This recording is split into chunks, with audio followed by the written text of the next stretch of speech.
All right, so I wanted to share a couple articles that I saw with you guys just today.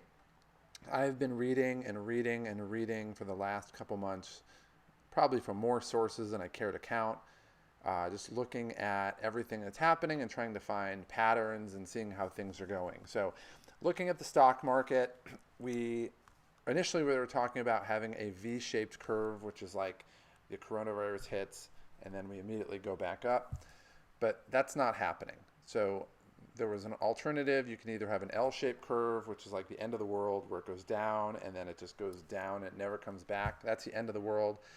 That's not happening. It's maybe in a third world country with that might happen, but really what they're looking at now is more of a U-shaped curve where it goes down, it flattens out at the bottom, and then it comes back up. So looking at the stock market, that's kind of what we see. It went down pretty precipitously over the course of a month. And over the last 2 weeks or so, it's been dead flat. I mean, it doesn't matter what the news is. States could reopen. Big states like Texas can reopen. Ohio's reopening. Florida's reopening. I mean, three of the biggest states in the country are reopening. And the market really doesn't move. You could have really bad things happen, like these crazy unemployment numbers come up, and it just doesn't move. It just seems like everything is baked in and nobody's really believing it. So it seems like we're at the bottom of the U-shaped curve. So with that in mind, I was looking at a couple news articles that I wanted to share with you guys today, and I'm going to say ahead of time, they're not necessarily the most positive articles, but I am an optimist at heart, so we're always going to loop those in to give you an opportunity to actually have something good happen at the end of it. So that's just the way I roll. So I was looking at this article on MSN News, and this came out of Bloomberg. And yes, I'm getting a black market hair appointment at 3:45 today, so keep it on the down low. So anyway, it talked about a double black swan hitting Texas, dragging down the rest of the U.S. And this basically relates to the oil market. So you guys probably saw a couple weeks ago the oil hit negative. And it's crazy. It's like, how could something have a negative value? Well, basically what happens is you buy oil like 3, 4 months out. And let's say you're United Airlines. You buy all the oil that you're going to use for fuel in for the month of April, but you might buy it in like December or January. But you have to take delivery by the end of April. And so what happens is the coronavirus hit, and I guess people didn't realize that they had these pending gigantic oil orders coming in, and they had so much oil and no planes were flying that they really didn't even need it. And on top of that, they didn't have a place to store it. So you'd think, okay, we'll just buy it and store it. Well, they didn't even have a place to store it because there's never been a need to store this much oil. So it got to a point where people were outbidding each other on storage. And so it actually got to a point where people said, look, you know what? If you can store this oil, I'll give it to you for free and I'll actually pay you some money for storage. And so that's what they're talking about, a black swan. But what's happening at the oil industry in Texas is that you have related industries. So you have, and I didn't know this before the whole COVID thing hit, but you have downstream, midstream, and upstream. So downstream is taking things up on like pulling it out of the ground. Midstream is kind of, how you process the oil, and upstream is actually deliveries, right? And so, but you have all these places where you have, you know, companies that basically service that industry. So you have people that are working on there that are providing housing and food service and other things, and they're getting hit big time. So we're talking about this double black swan event hit, and it looks like it's the end of the world. But the one thing that I found studying economics is that when something goes this far this way, just like a rubber band, it's going to snap this far this way. So it seems like we have this crazy stuff in the news where oil is going to be a problem. And it is in the short term, but as economies are opening up, you're going to see oil just absolutely spring back at some point in the not too distant future. I don't think it's going to happen in the next few weeks, but definitely I think it's going to happen in the next few months. So one thing to look at. Now, we talk about, and if you've paid attention to any of the things that I've put on my website and through the YouTube channels, we talk about layoffs and how they're going to be impending. So one of the things that we've seen over the last few weeks is we've seen, I think it's total of about 30,000 people have been applying for unemployment insurance. And I did a combination of March and April payroll drops in March and April. It was like 22,000. So it's actually less than unemployment, but that's basically due to the gig economy being part of the unemployment. So you have people that they're not on payroll because they're driving Uber, um, but they're getting unemployment. So it's about 30 million people or so. But of that, about 22 million people are the layoffs. So one of the things that's going to happen is these businesses have been very hesitant to lay people off for a lot of reasons. I think they like their staff. When the economy goes up, they really don't want to have to go hunt for new staff that they don't know much about and then train them. They want to keep their staff. So they get the PPP, the Paycheck Protection Program, and that's helping them make payroll. But those things are only going to last for a little bit. And the Congress has actually said that they're not doing a third tranche for this program. So there's going to be a point in time where if things don't open fast enough that there's a runway to get their business going, then there's going to be even more layoffs. So if you think you've seen layoffs to date, it's going to be way more in July. Again, we have this basically false or artificial payroll protection program that's paying businesses to keep people on payroll. But once that runs out, the business has no choice, and it's going to be a snapback, and you might see some massive payroll losses and layoffs. So with that being said, I saw this article today, and they talked about the layoffs are starting to turn from temporary to permanent across America. And so what happens is people are starting, the gist of it is, if you read it, the gist of it is that you're starting to see a scarring psychologically with people. It's one thing if you have this pandemic and it hits and you're out for 2 weeks, you'll suck it up and then go back to normal. But when your business is down for 2 to 3 months, especially with unemployment, maybe even paying your staff more than they would make if they worked with you, and it's a really stupid idea to not take work and for you to lose your job so that you get a little more unemployment for the next couple months. I mean, that's just a moronic thing to do. But anyway, it just starts talking about how it looks like some of these unemployment things are not going to be temporary. And what they mean by that is that, let's say that you're a company and you have 100 people that you staffed and you had to lay them off. Well, when the businesses reopen, they're not going to just call those same 100 people up and say, hey, come back to work, we're ready to go, act like nothing happened. It's going to be, one, it's gradual because you have stages in reopening. But two, you're going to have the business owner isn't going to dedicate a ton of money to payroll until he has a good sense on what the revenue is coming into the business. So if you have 100 people laid off in let's say business A, you're going to probably, if you're the business owner, only going to bring back about 25% of the people. And if those people don't come back, they may not hire them again because they have learned, ironically, to do more with less, which is what we were always taught to do. And they may not need 100 people. They may need only 50. So you're going to have 50 jobs that used to exist that don't exist anymore. So that's one of the things basically this article was talking about. And I'll put a link to this article in the description so you can actually read it yourself. And then I went to the Wall Street Journal, and this is the crazy thing. So law firms are gearing up for unexpected jump in bankruptcies. And so what I always say is that, like, the layoff's not the problem. I was actually just on a Zoom call today, and we were talking about that exact thing. The layoff is not what people fear.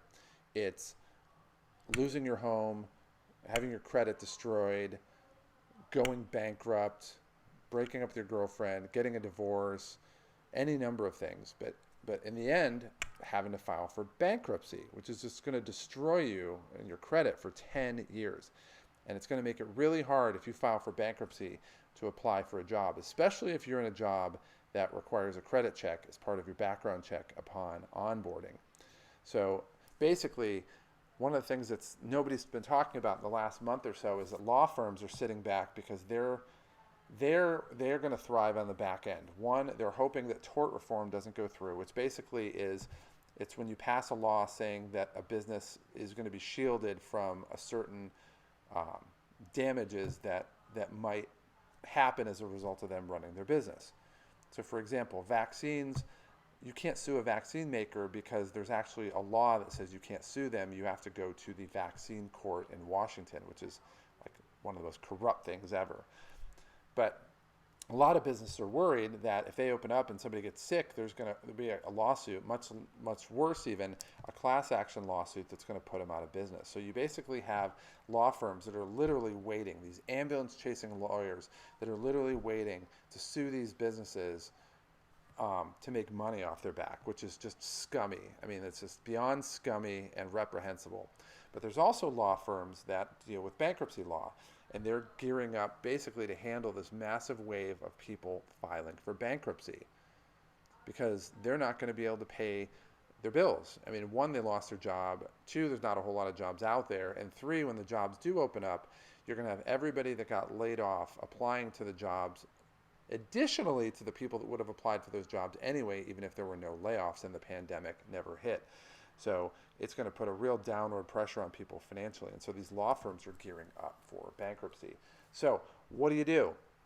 Well, if you're one of the lucky few that actually still has their job and you're in sales, you have about a month or two to get started and to basically make such an impression on your boss and your company that they will not lay you off. Now, I used to work in senior management in a Fortune 500 company, and when we went through layoffs, we were expected to have a list of people ready to go to be laid off if we were asked for it. And so in preparation for that, I actually had a stack ranking for my entire department from number one to the bottom. And if they said, okay, we need 6 people to be laid off or 20 people to be laid off, I just literally pull those bottom numbers from the list and I'm ready to go and hand them off because number one, my boss, who's a C-level executive in the company, is not going to really look well on me if I'm unprepared and I have to spend 3 days coming up with a list. It's just not going to work because she reports to the CEO.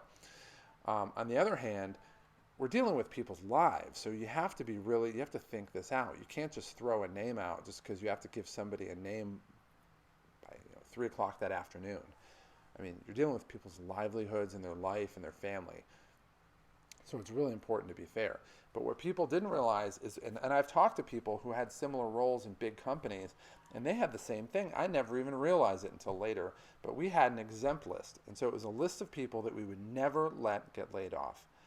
And so if it got to a point where my boss said, we need to lay this person off, I would go in her office as politely as I could, close the door, and have it out with her until she saw the light. Because I'm never going to let that person be laid off because they're that critical to the company and their operations. And if you're in sales, it's revenue.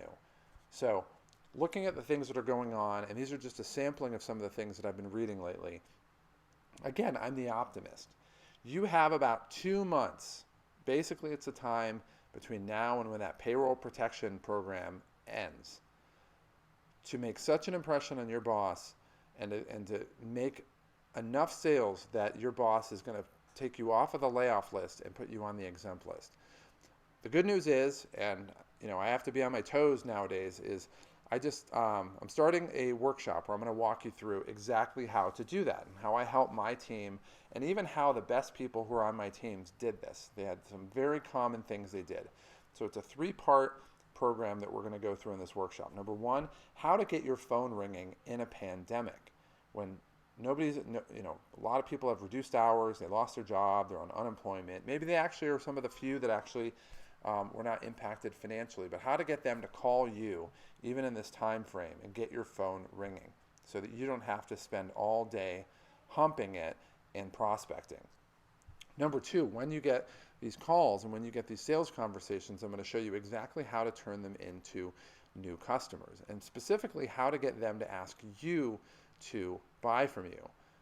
And again, we're not going to do anything like building rapport, overcoming objections, layering, confirming comprehension. There's no role playing, none of the garbage that you're going to see in traditional sales training. And then the third part is how to put on autopilot. So you can scale that result up so fast that you really don't have to scale the amount of time and the effort that you put into it, that you can get more customers than maybe you've ever had before, but at the very least more customers than I would say this, you can get more customers maybe than you can even handle. And that's happened to me and that's happened to my people before. But at the very least, more customers than you've ever had. And this is a time when you really need to make an impression on your boss because he's worried that his job is on the line too. So You need to make a depression become invaluable. And if you do that, you can get off that layoff list and you don't have to worry about all this negative news that we see in the news because you're going to be insulated from it. But you can't wait. This is not something that you can just say, okay, I'm going to come back to 3 days later, because you're not going to come back and do it. You need to do it now. This is the fire department calling, telling you to get out of your house. Your house is on fire. So it's the time to move. It's the time to make that one change where you can literally change the next 10 years of your life. Whereas if you're in a bankruptcy, you're going to have that sitting on your credit report and have that be an impediment to getting a job. I mean, it's like almost like having a felony on your record. But you can avoid that today. Again, this is where the optimist jumps in. You can have that today, and I'm going to show you in a 3-day workshop where I'm going to walk you through exactly how to do that. Normally, I offered something similar to this, that it took a little over a week, but it wasn't even as packed as some of the things we're doing now. This one is going to be over 3 days, so you can start working on it. The thing you're going to learn the first day, you can implement the same day. The second day you're going to implement, you can implement the same day. And the third day, you can implement it basically as soon as you start to see traction in it. And you're going to get numbers that are just crazy. And before, it was great to get numbers because you could make more money, get a better car, maybe get a house for the first time. Now it's a matter of life and death. No joke. It's a matter of being permanently left behind or getting on the lifeboat and sailing to shore. So with that being said, click on the link below, and to get registered for this free training, you'll get an immediate invitation to the workshop. And if you have any questions, let me know. Talk to you soon.